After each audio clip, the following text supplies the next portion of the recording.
Supreme കോടതിയുടെ കണ്ണിൽ പൊടിയിടാൻ ശ്രമിച്ച സർക്കാരിനിപ്പോൾ പാലും വെള്ളത്തിൽ പണി കിട്ടി.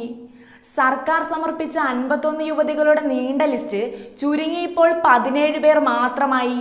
51 യുവതികളുടെ വ്യാജ ലിസ്റ്റ് എന്തിനായിരുന്നു സുപ്രീം കോടതിയിൽ സമർപ്പിച്ച് വടികൊടുത്ത് അടി വാങ്ങിയതെന്നാണ് നേതാക്കൾ പോലും ആലോചിക്കുന്നത്. സുപ്രീം കോടതിയുടെ പരിഗണനയിലുള്ള റിവ്യൂ ഹർജികളിൽ സർക്കാരിന് അനുകൂല വിധിയുണ്ടാക്കാനുള്ള കടുംവെട്ട് പാളിപ്പോയെന്ന് പറയാം.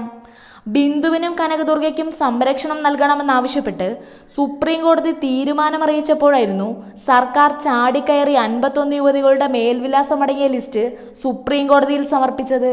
ശബരിമലയിൽ ദർശനത്തിനെത്തിയ 51 യുവതികൾക്കും സംരക്ഷണം നൽകിയെന്നായിരുന്നു സർക്കാർ വാദം.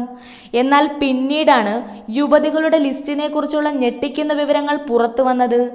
ലിസ്റ്റിലുള്ള യുവതികളിൽ ഭൂരിഭാഗം പേരും 50 വയസ്സിൽ കൂടുതലുള്ള തമിഴ്നാട്, ആന്ധ്ര സ്വദേശികളായ സ്ത്രീകളാണ്.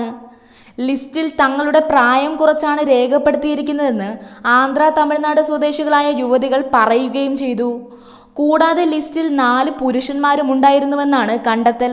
ഇതോടെ സംസ്ഥാനത്തിന്റെ പല ഭാഗങ്ങളിൽ നിന്നും സർക്കാരിനെതിരെ നിരവധി വിമർശനങ്ങൾ ഉണ്ടാവുകയും ചെയ്തു.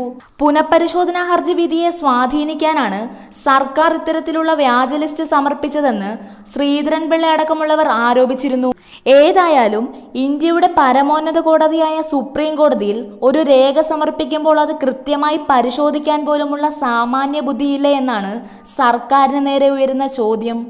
ചുരുക്കത്തിൽ ഇപ്പോൾ സർക്കാരിന് കിട്ടിയ ഈ തിരിച്ചടി അങ്ങോട്ട് പോയി ചോദിച്ചു വാങ്ങിയതാണെന്ന് പറയാം.